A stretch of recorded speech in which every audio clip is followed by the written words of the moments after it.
ती घ्यायची गोडी नाही. बुद्धी असून चालत नाही. तयास मॅडम म्हणाले का? ओळखलात का? मी सावित्री ज्योतिराव फुले, सातारा जिल्ह्यातील खंडाळा तालुक्यातील नारगाव येथील खंडोजी नेवासी पाटील यांची कन्या. अवघ्या 9व्या वर्षी माझा ज्योतिराव फुले यांच्याशी विवाह झाला. मला हळूहळू कळायला लागलं की ज्या माणसाशी माझा विवाह झाला तो माणूस काही साधा सुद्धा माणूस नाही, तर या जगाला ऊर्जा देणारा एक क्रांतीसूर्य आहे. त्यावेळी बायांनी हुमरा ओलांडायची पद्धत नव्हती.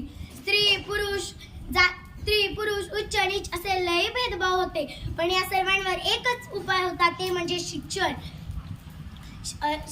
महात्मा फुलेंच्या मनात शिक्षणाचा ध्यास सारखा घोळत असायचा.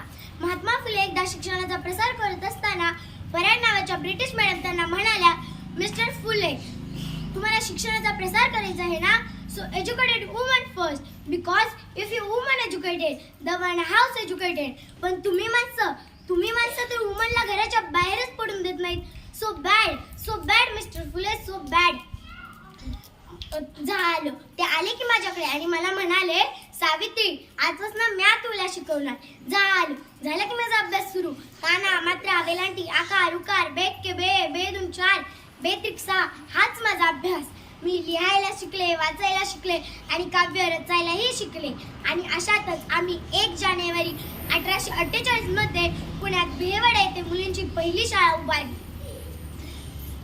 आणि तिथे शिकवण्यासाठी शिक्षिका व मुख्याध्यापिका म्हणून माझी निवड झाली. मी शाळेला जाताना लोकांनी माझ्या अंगावर चिखल फेकला, शेण फेकला, तरी मी सहन केलं. थुकले तरी मी सहन केलं. पण आता माझ्या सहनशक्तीचा अंत झाला होता आणि इतक्यातच समोर माझ्या एक धितिंगण आला आणि मला ना, ए टवळे, कुठे निघालीस? आधी आमच्या पोरीबाळींना शिकवायचं बंद कर. तुला तुझं शिक्षण प्यारे की तुझी आबरू. कदाचित त्याला माहित नसावं, आम्ही सुद्धा ज्योतिरावांच्या पत्नी आहोत.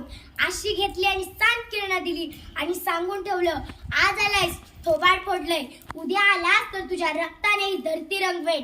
अहो, एक मुलगा शिकला तर तो एकटाच शहाणा होतो. पण जर एक मुलगी शिकली तर त्या क्या घराण्याला शहाणी करते. जय हिंद, जय महाराष्ट्र.